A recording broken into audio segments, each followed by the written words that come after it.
Boa noite, pessoal. Hoje vamos trabalhar o tema 21, timidez e inibições, e estaremos focando no capítulo 4, segurança e arrependimento, esse item do capítulo 4, e o capítulo 9, algozes psicológicos, do livro Amor, Imbatível Amor.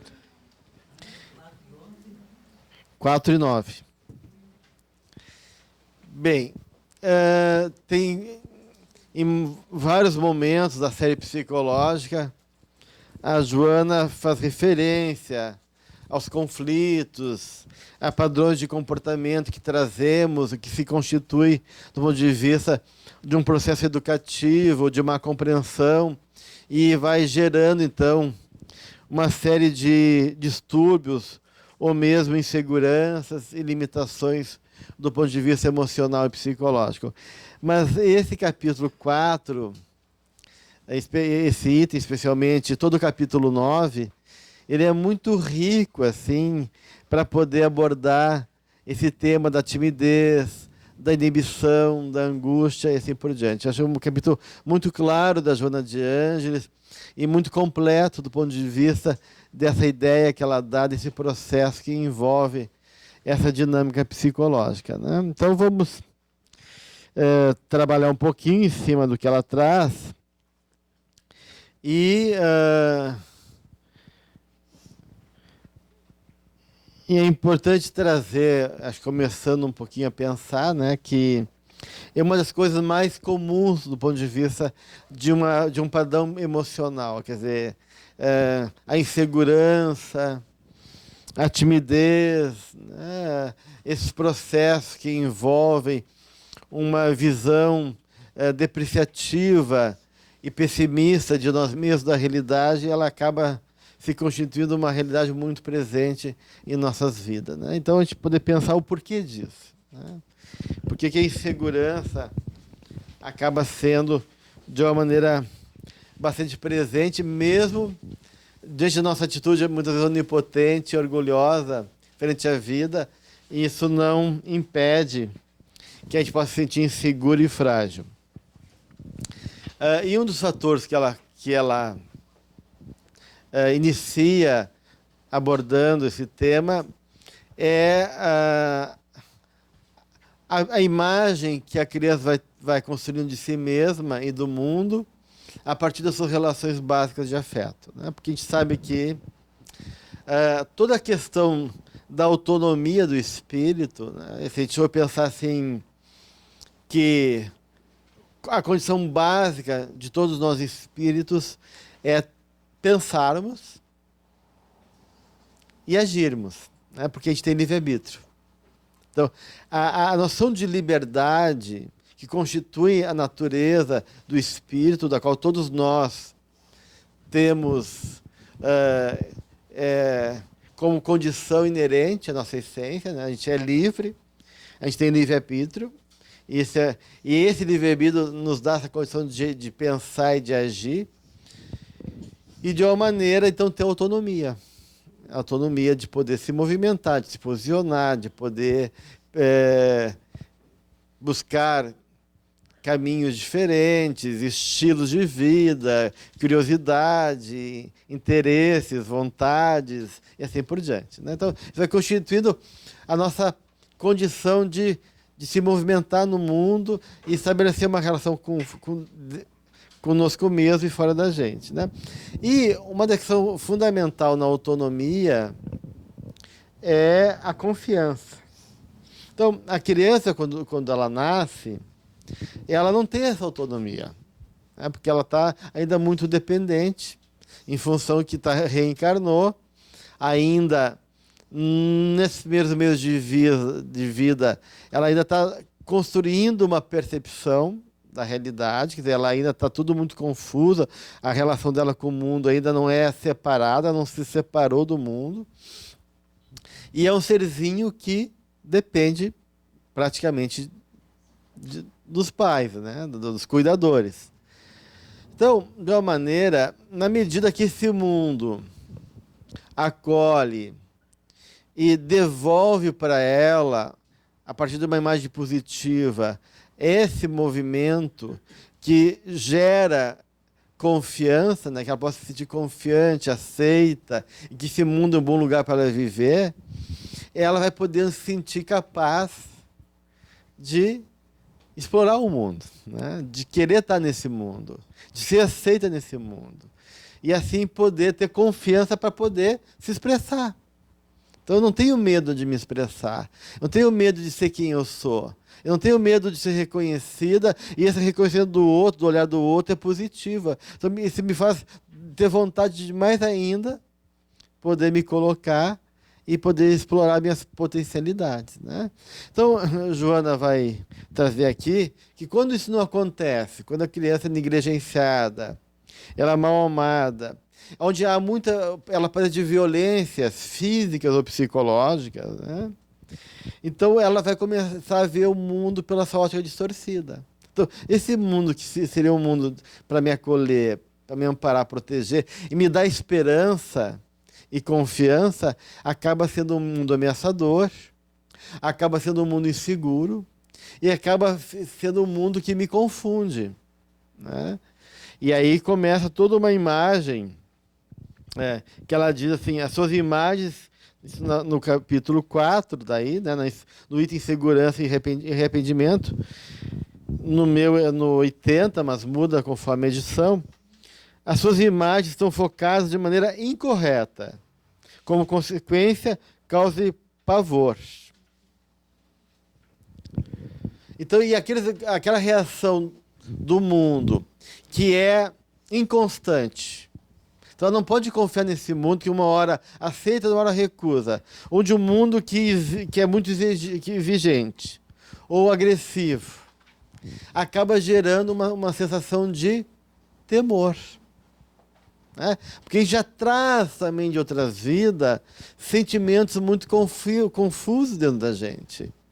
Né, conflitos internos, muitas vezes até de culpas muito grandes, né, de processos que já está lá no nosso inconsciente, e quando o mundo se apresenta com essa força negativa, esses fantasmas internos, que já está dentro daquele espírito, apesar de ser um bebezinho, aquele bebezinho é um espírito, e tem toda uma carga de conteúdos emocional, toda uma história que ele carrega. Às vezes tem obsessores já junto, né? Então ele já nasce carregando um peso de conteúdos internos e também de ações espirituais contrárias a ele. E aí, contra esse mundo que, em vez de acolher, em vez de dar segurança, em vez de apoio, justamente gera o contrário, né? Então isso vai gerando a um lugar que ela não sabe onde se colocar, onde ela se sente inibida, onde ela quer regredir e recuar para poder se recolher e não enfrentar aquela realidade que começa a se tornar difícil e pesada, né? Então, e aí a Joana vai falar que esse processo todo vai gerar esse sentimento de abandono, né? Deixando abandonada, a Joana vai colocar, né? E que essa sensação, então, acaba internalizada na psique daquela criança, e a tendência é isso acompanhá-la durante toda a vida. Então isso, de alguma maneira, vai levar a permanecer um padrão que é difícil dela se libertar, porque viram algo que constitui daí a personalidade dela como uma característica, um padrão emocional. Mesmo sendo assim uma criança que tenha todo um apoio, uma família estruturada, pais que validam e tudo, e essa herança que ela traz de outras vidas pode deixar, que ela pode ser insegura, ela pode ser tímida, ela pode ser angustiada, não, essa validação aqui às vezes não é suficiente.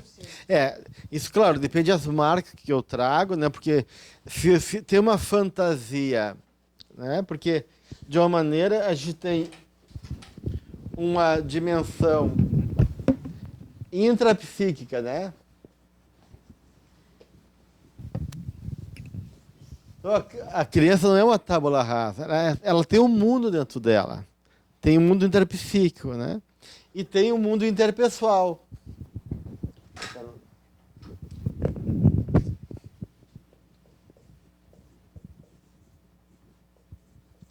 Então, esses dois mundos vão interagir, né? Algumas linhas de psicologia dão muita ênfase a esse mundo intrapessoal, como é o caso da Melanie Klein. Então, ela acreditava que esse mundo se sobrepõe ao interpessoal, sempre. E que esse mundo interpsíquico vai já fantasiar e já vai projetar no mundo interpessoal aquilo que ela já carrega dentro dela. Agora, já outros, mesmo a psicanálise, que a Melanie Klein é psicanalista, o Winnicott, por exemplo, vai dar muita importância ao mundo interpessoal. E vai dizer que esse mundo aqui tem primazia, e que esse que vai fundamentar a personalidade da criança. Mas, na verdade, as duas coisas estão presentes, né? Então, o bebê ele tem esse mundo interpessoal, com suas fantasias, com seus impulsos, com a sua agressividade, com os seus medos e uma série de pulsões, né, e tendências que já é parte dele, né? E tem esse mundo interpessoal, que é o campo que vai recebê-lo, né, esse mundo básico, que vai poder, de uma maneira, acolher e estabelecer uma relação com a criança, ajudando ela a construir a imagem dela. Agora, claro, o que Joana coloca? Vamos ver se eu acho aqui onde ela fala algo importante nesse sentido. Olha só, na página 163, já no capítulo 9, no item de inibição, ela vai dizer: não possuindo resistência psicológica para sobrepor-se à severidade doméstica, recua para a interiorização, dando asas à imaginação pessimista e perturbada, naufragando no estado de inibição. Então, uma das coisas que ela está colocando aqui é exatamente essa debilidade de resistência psicológica. E não só uma debilidade de resistência que converte, segundo ela, numa fraqueza, numa ausência de força moral. Então, eu não tenho recurso interno, né? Mas também, muitas vezes, conflitos já.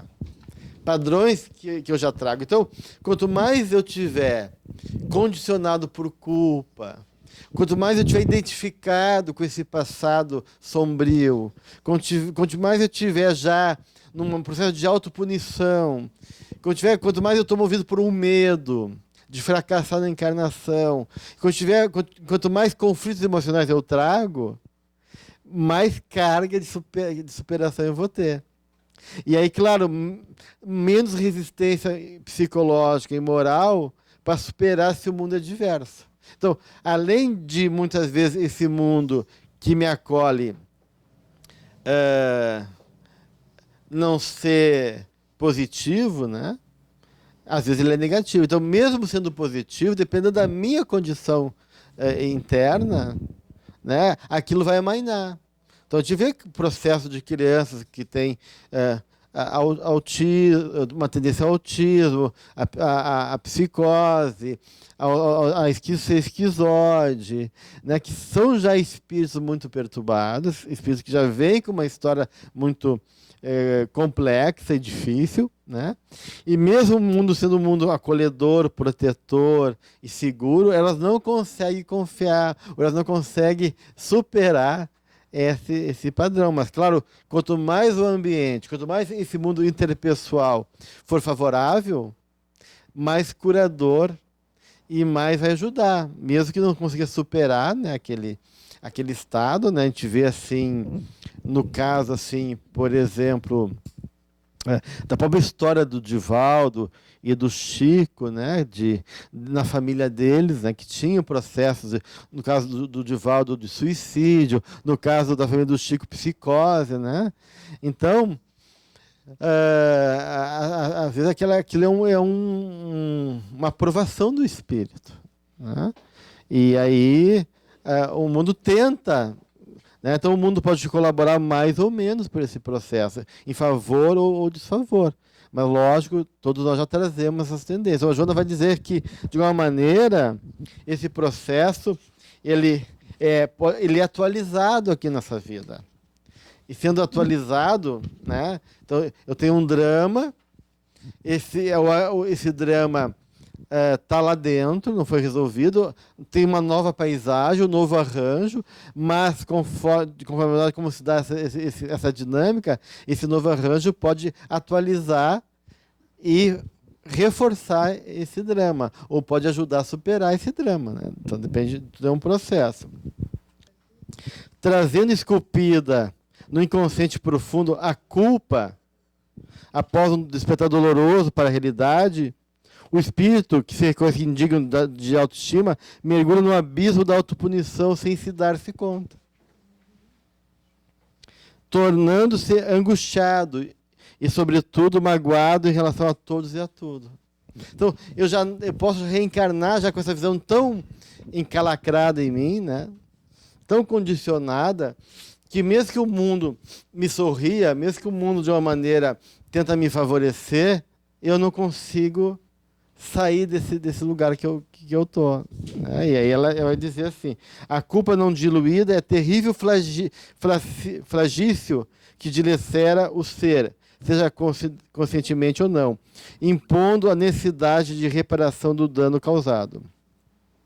Então, esses processos de culpa que trazemos do passado, eles acabam tendo um papel preponderante em todos os processos de patologização da nossa vida. Não sobre essa culpa e todos esses conflitos, então, muito a gente traz, quer dizer, a maioria a gente traz das reencarnações passadas e tem da infância também, mas acho que é muito forte tudo que a gente traz de várias reencarnações, né, que a gente cometeu tantas coisas. Aí já aparece, já tem uma culpa que a gente nem sabe nem da onde. Assim, né?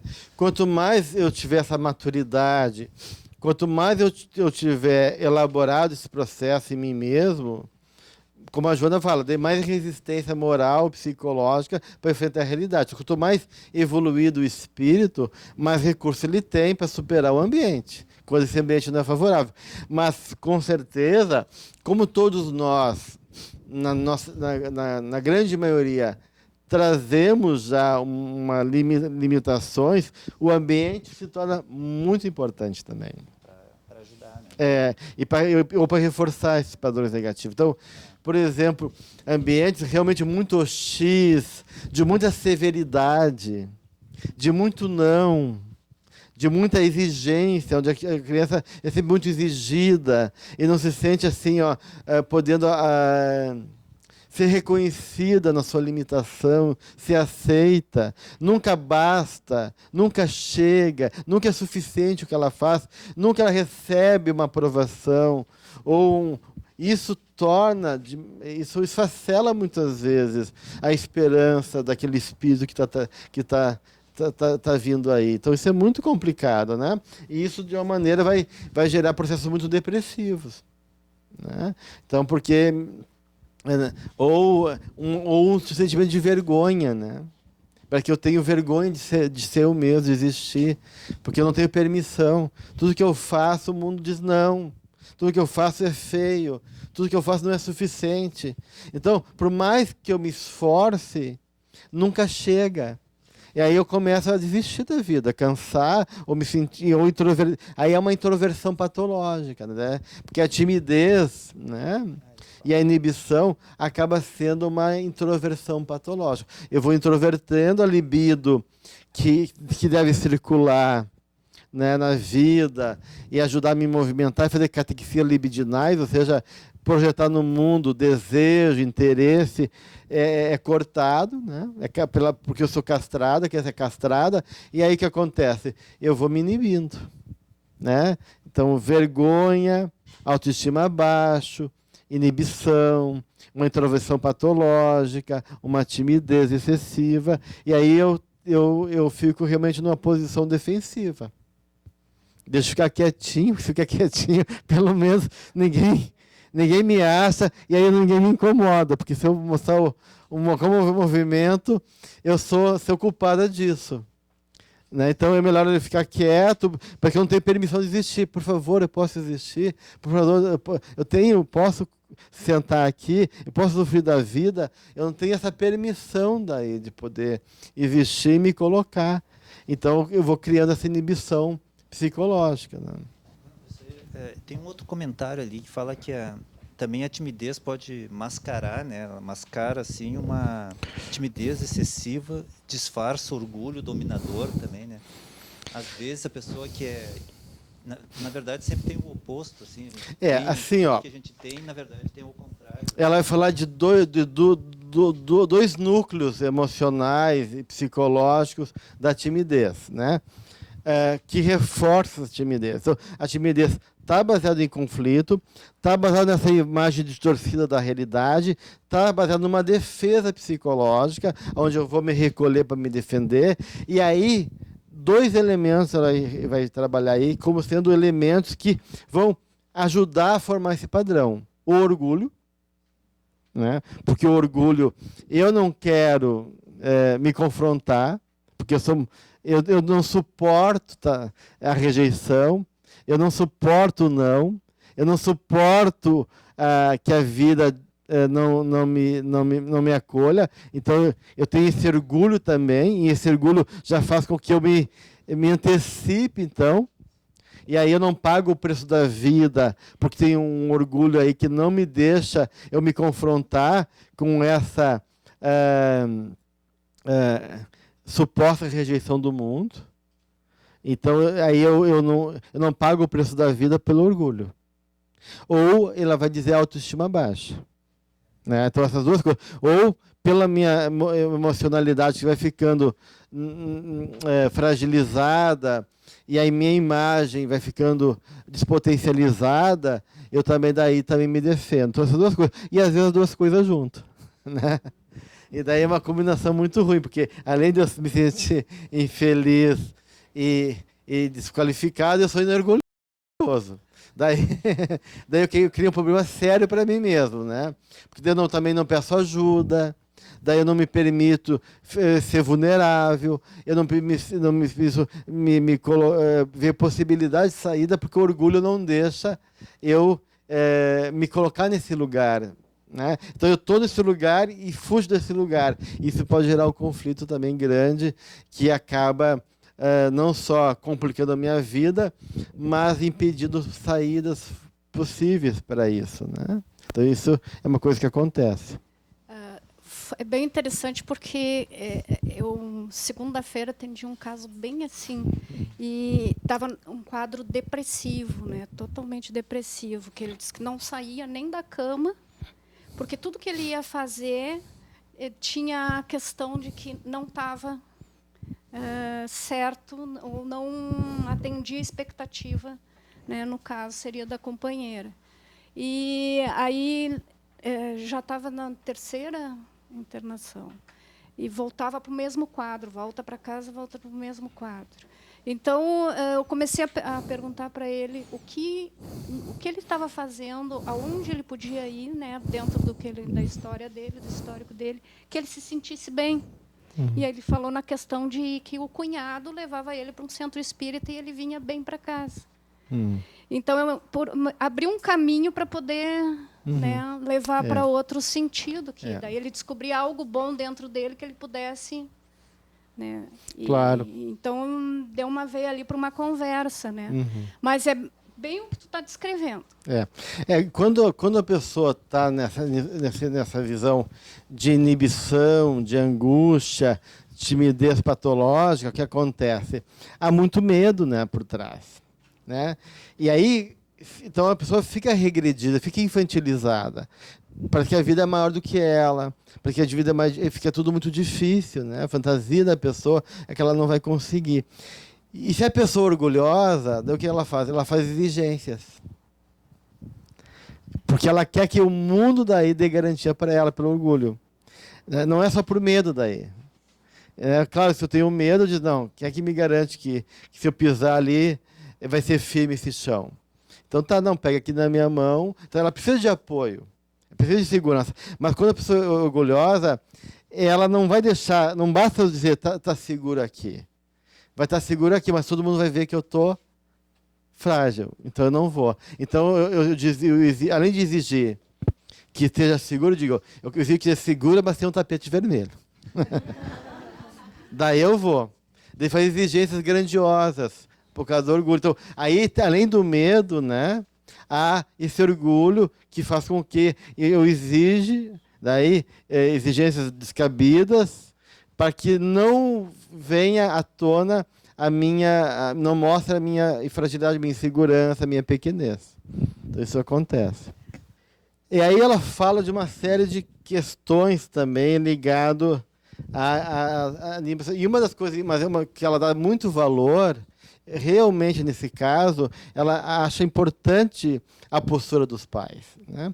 Então, aquilo que o André está falando antes que eu avançar na questão dos pais, uma outra coisa que pode acontecer, que a Joana coloca, ela não chega a aprofundar muito, mas ela coloca, é uma formação reativa, né? Então, tem aquela pessoa que está inibida, que está nessa timidez introvertida, e tem aquela que faz uma extroversão também compensatória, né? Quer chamar atenção, quer passar uma imagem de valor e acaba sendo muito exagerada, uma pessoa né, e que muitas vezes mascara também uma timidez, uma inibição, e aí porque ela faz uma forma reativa. Já que eu sou inibida, faz de conta que eu não sou, e aí tem uma carência também de valor, e aí em vez de ela ter medo de ser, ela tende a superar isso, provocando não só o reconhecimento, a atenção do mundo, mas querendo mostrar que ela é a interessante, a tal, a que não está nem aí, a que passa pelo mundo, né? E até escandalosamente. Tem muitas pessoas que ficam em começo escandaloso, difícil, tipo assim, já que eu não sou aceita mesmo, já que o mundo não me quer, e não né? Então eu vou fazer de conta que eu não estou nem aí, né?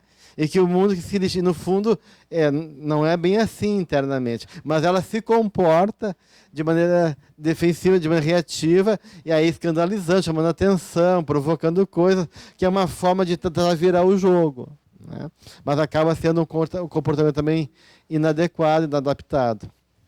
Gelson, eu lembrei das crianças que a gente tanto fala hoje de TDAH, mas eu reconheço muitos adultos. A gente, há poucos anos, estamos mais conscientes dessas síndromes, né? Mas e não é só de agora, não é? O que vem essa extroversão toda de uma criança com essas síndromes? De agito, né? De fazer e acontecer. O que está dissimulado nisso? Pois antigamente chamava de transtorno cerebral mínimo, né, era uma coisa neurológica antigamente, que com o tempo a coisa amainava, né? Depois que foi diagnosticado como déficit de atenção, de ansiedade, né, e agitações, essas todas as questões que envolvem. Mas eu acho que de uma maneira não existe uma ancoragem também, né? Há muito estímulo no mundo e pouca ancoragem efetiva, porque o afeto ancora. Então, o nosso mundo interno é um mundo interno muito ansioso. Ansioso porque ele é estressor, né? E é ansioso porque não há, assim, um lugar de repouso, né? E o afeto é esse lugar de repouso. Quando eu estou assustado, quando eu estou com medo, eu tenho que ir a um lugar de proteção. E se eu não construo isso, eu não tenho onde voltar. E tento buscar cada vez mais. E posso não encontrar, né? Então, e também a criança muito agitada, às vezes ela está pedindo também esse limite, pedindo esse suporte, essa segurança que ela não tem. Então, às vezes, muitas vezes, mães muito ansiogênicas, muito agitadas, mães fóbicas, mas ao mesmo tempo mãe que não consegue ficar ali e se vincular, acabam gerando crianças com esse padrão, né? Então, é um reflexo da nossa sociedade. Hoje em agora, dia é muito presente no nosso estilo de vida. Ausente, seja não está no lar, está trabalhando, como está fazendo 1000 coisas ao mesmo tempo. 1000 coisas, não né? consegue vincular, fica com a criança. Então tá, a mãe já vem aqui, toma aqui, ó, fica aqui.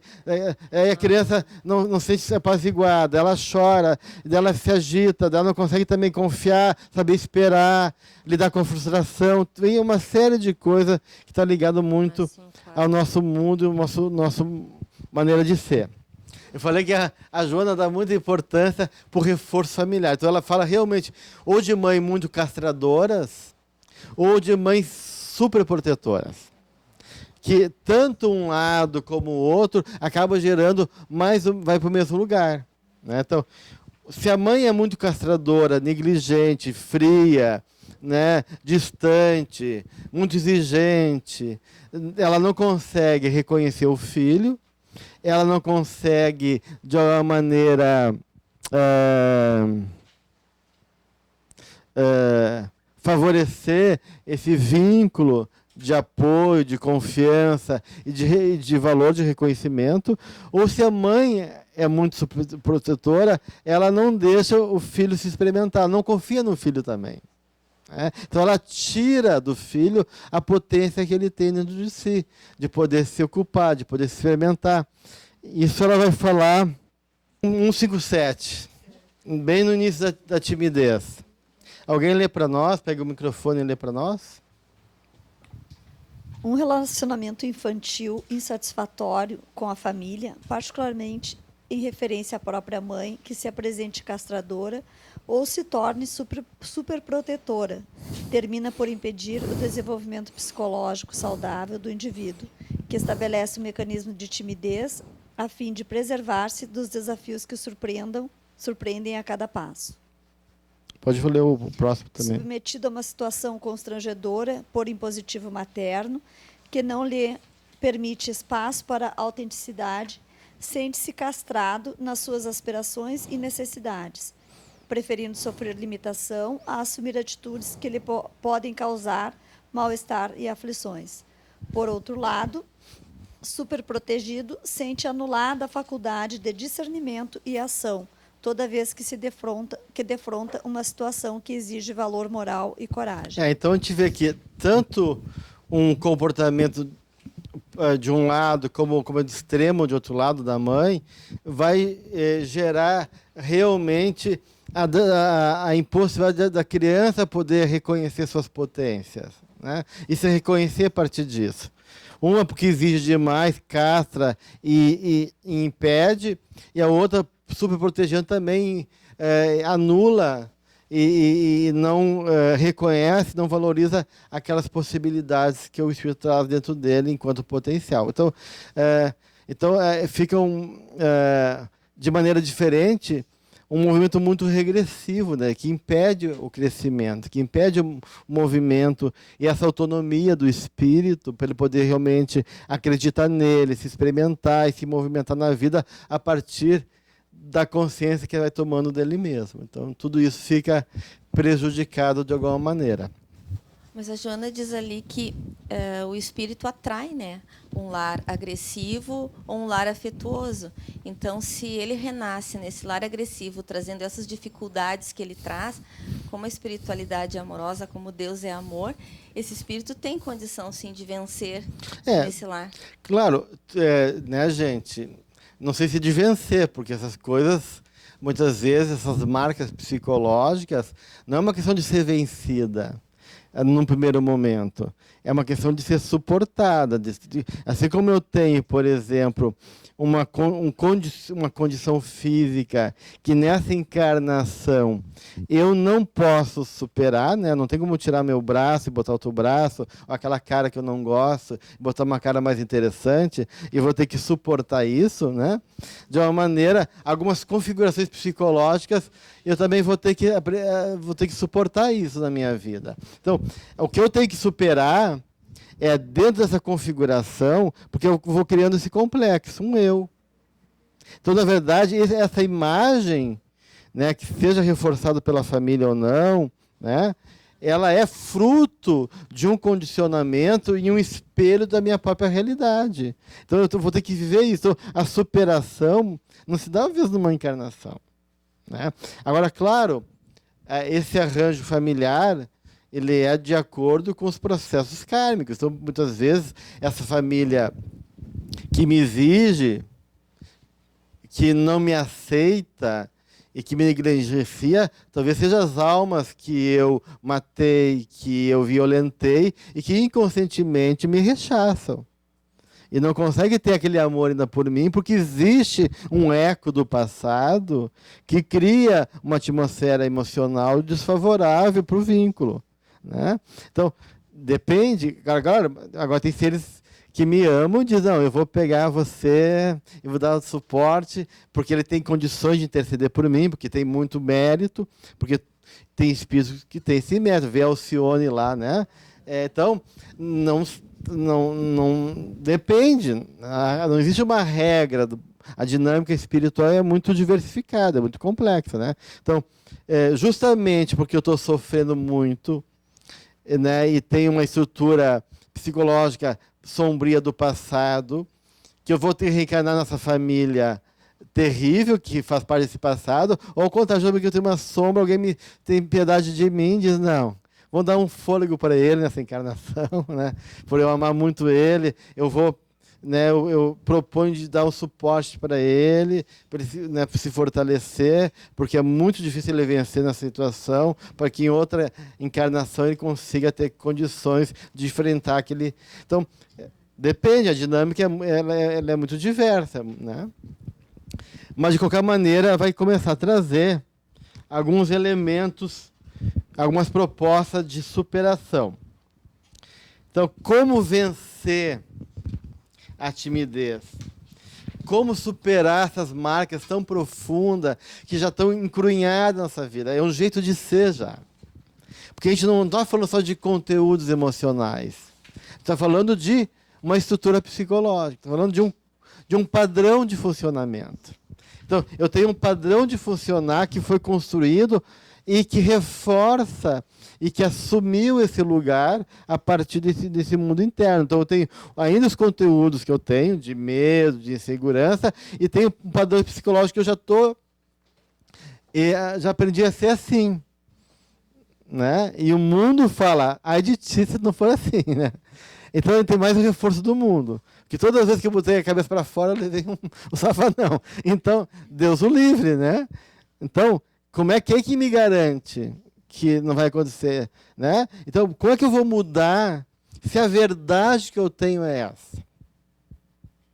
Né? Então, ela vai trazer isso. Eu acho que ela comenta ali na página 170 ali que para uma das formas ali que ela fala é através do amor ali, né? Do amor, não sei se ela até eu vou ler ali: o amor preenche qualquer vazio existencial por despertar emoções inusitadas capazes de alterar a estrutura do ser. Talvez ela esteja falando do amor, auto-amor, assim, né? Sim. Isso nós sabemos. Essa é a coisa mais óbvia que nós temos, né? Porque está lá desde Jesus. O amor cobre a multidão de pecado, o amor cura tudo, o amor supera tudo, o amor é tudo. Então, não basta a gente falar mais isso. Nós estamos já na psicologia, a gente tem que desdobrar isso, né? Então, claro que o amor é a base disso tudo e, com certeza, um processo de buscar amor, de acreditar, de poder realmente construir um caminho favorável a isso, ou de ter amor de alguém, vai curar nossas feridas, uma pessoa que nos acolhe, que nos ama, que nos reconhece. Tudo isso é fundamental. Às vezes, o papel do terapeuta é justamente esse, né? Ser essa mãe boa que a pessoa não teve, e acolher, e estimular, e dizer, tu pode ser esse garotinho feio que eu vou continuar te amando. Se tu errar, não tem problema nenhum. tá tudo certo, para a pessoa começar realmente a conseguir a confiar, a reconhecer que ela pode, que ela não está ali por causa de um resultado, que ela pode aceitar e viver seu processo, se descobrir. Então, tudo isso faz parte, né? E na vida da gente, se a gente encontrar pessoas assim, isso é muito bom. Então, o amor realmente, né? Ele é algo importante. Mas ela diz aqui, no final do 82, ela começa falando ali. Somente através de uma constante construção de ideias positivas e estimuladoras será possível uma terapia eficiente, a qual o paciente deve entregar em clima de confiança, trabalhando as lembranças traumatizantes, recordadas e preenchendo o consciente atual com perspectivas que se farão arquivar nos reforços da alma, com propostas novas de felicidade que voltarão à tona oportunamente, enriquecendo de alegria. Então, isso é uma coisa importante, né? Então, eu tenho uma ferida, eu tenho essa marca do abandono, eu tenho a marca da insegurança, eu tenho essa timidez, e eu tenho daí um condicionamento mental que eu vejo o mundo de maneira pessimista, de não me acreditar, de não conseguir reconhecer esse afeto, essa oportunidade, isso tudo. Então, eu estou contaminado por esse padrão emocional. Então, o que eu tenho que fazer? Eu tenho que sair de mim mesmo, tenho que conseguir não se identificar com esse padrão.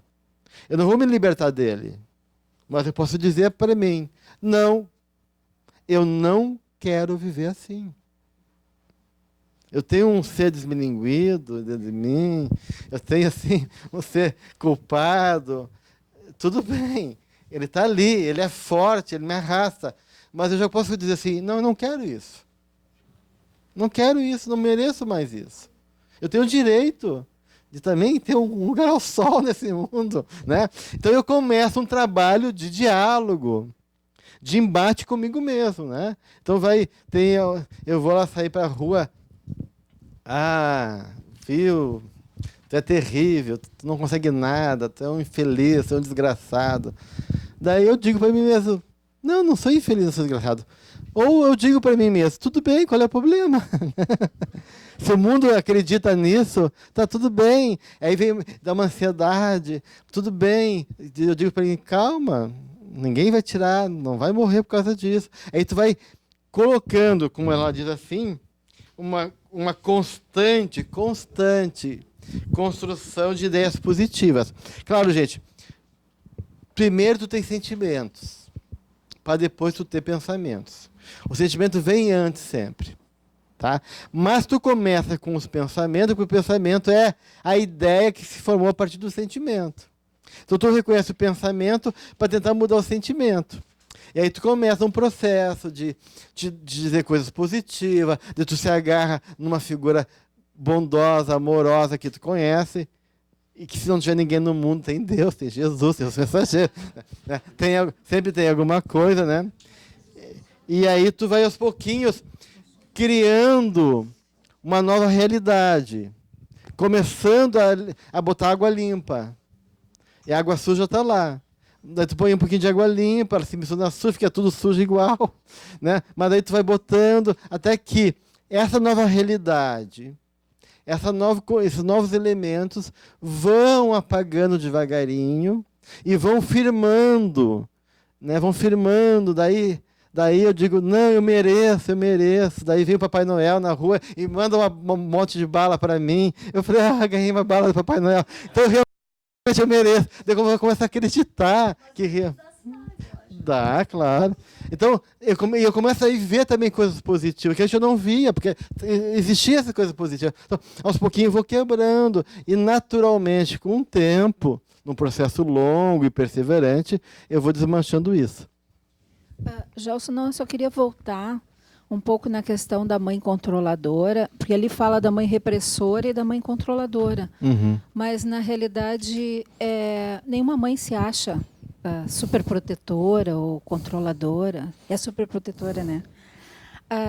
Porque existe a mãe que é relapsa, né? E a que é mais protetora, eu acredito. E eu acho que é muito a percepção do filho, a percepção do espírito. no caso, que também influencia. É isso que Não, tem as percebo, duas coisas, né? Que Tem... neste momento, como tu fala agora, da recuperação desse ego, né, que tá, pode ser um momento também onde ele reconcilie com a mãe. Porque, assim, a gente percebe isso quando as pessoas têm mais maturidade e começam a fazer terapia, coisas assim. Sim, de não culpar mais os pais, realidade... de rever que eles têm uma imagem do pai, não é o pai real, né? Não é a mãe real, mas a imagem que tu fez daquele pai. Isso. Tudo isso tem. Mas realmente existe um pai real. Existe uma mãe real. Né? Pois é, mas eu digo assim, esse limite entre tu ser relapso e ser uma mãe super protetora, né? Ele não é muito definido. As pessoas, eu estava dizendo para mim, nenhuma mãe se acha super protetora. A mãe não se acha, mas não quer dizer que ela não seja, né? Tá? Porque mas difícil se enxergar. Eu conheço, por exemplo, eu tenho assim, ó, eu tenho um paciente que tem mais de 30 anos, e ele tentou sair perto da mãe, viajou, né, para esse estado, a família de outro estado, e a mãe controla ele ainda. E quando veio, uma vez ela esteve aqui, eu chamei ela, eu fiquei impressionado o quanto ela não acreditava nele, como ela desqualificava, como ela via com conceitos terríveis, disfarçado de ajuda, disfarçado mas invalidando ele. Então, tem pais extremamente agressivos. Tem uma criança que eu não atendo, mas eu atendo a avó, e ela relata assim, que o genro dela veio de uma família muito exigente, e ele exige que o menino seja um adulto já agora. Entende? E é de uma exigência, e aí qualquer coisa, e está sempre atento ao menino. E ele parece que tem raiva do afeto que a criança está tendo, que ele não teve, e transferiu talvez para a criança aquela dor dele, né? E aí ele é de uma exigência absurda. O guri não pode relaxar. Você dá direito. Não, olha, agora come até o final. E sabe? E assim, e sempre. Então, claro, tem as duas coisas, né? Tem às vezes aquela mãe que eu já vi mães muito assim adequadas do ponto de vista do cuidado com a criança, e a criança é tirana. Aquele espírito lá é tirano, né? Então vai ter os dois lados da história, né? Então isso vai ter vários elementos, e como é que isso vai se combinar, daí vai depender do processo de cada dinâmica, né? É porque sempre tem, eu acho que assim, o dar o afeto e o receber o afeto são coisas bem diferentes, né? Às vezes a gente dá muito afeto, mas não é reconhecido como afeto. Acontece. Também. Tem espírito que é um buraco negro, né? Não só tu dá, ele não reconhece, como ele exige mais. E nunca chega. Vai ter isso também. Mas o outro lado também. Tem, às vezes, a criança, né, ali, né, necessitando daquele pai, e o pai ou a mãe é extremamente frio, negligente também. Então, vai ter dos dois lados. Bem,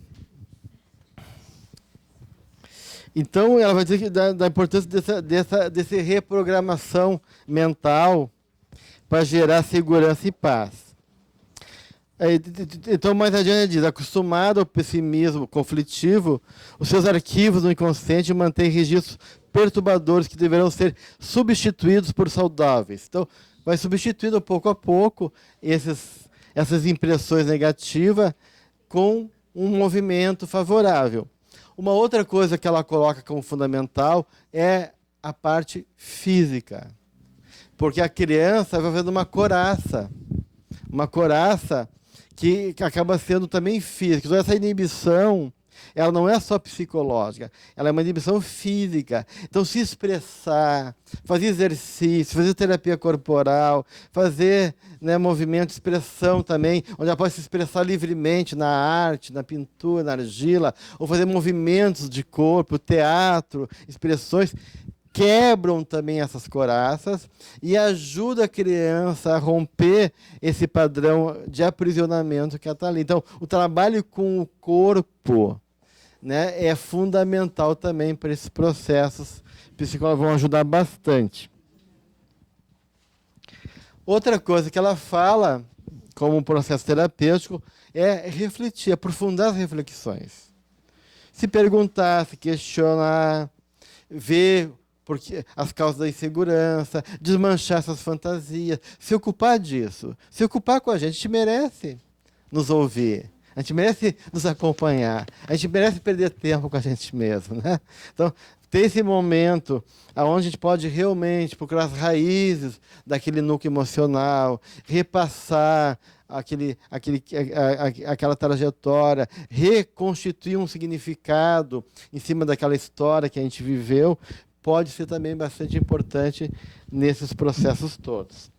Tá? Então, são algumas coisas que ela coloca aqui. Ela coloca outras coisinhas também, mas isso já dá uma ideia de um processo positivo e prático para a gente poder trabalhar esses processos internos de timidez e insegurança. Essa relação com o self, né? Também, né?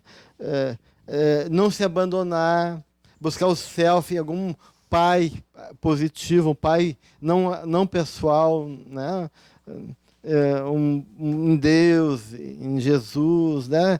Reconhecer, trazer para nossa consciência esse amor do Pai, né? Fomentar a nossa fé. A fé vai ser um elemento importante também de poder trazer essa autonomia, restituir esse valor que a gente foi perdendo. Então, isso, de uma maneira, pode ser bastante positivo. Tá?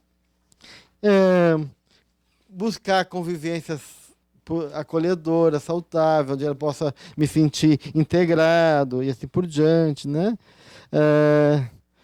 Catarses próprias, através de poder liberar essas emoções.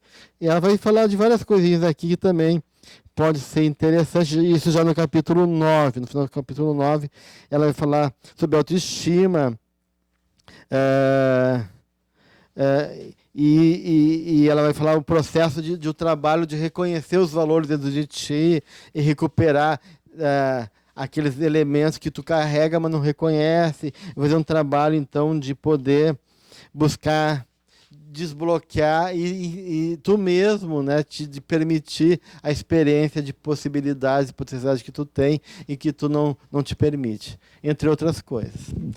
Muito bem, gente. Então, a gente encerra esse item e semana que vem a gente vai para o item 22, perdão, um item importantíssimo também na dinâmica da relacional, o capítulo 11, reconciliação, do livro Jesus, Evangelho à Luz da Psicologia Profunda, e o capítulo 19, esquecimento providencial, do Desperte e Seja Feliz. Uma boa semana a todos. E amanhã cuidemos com o furacão.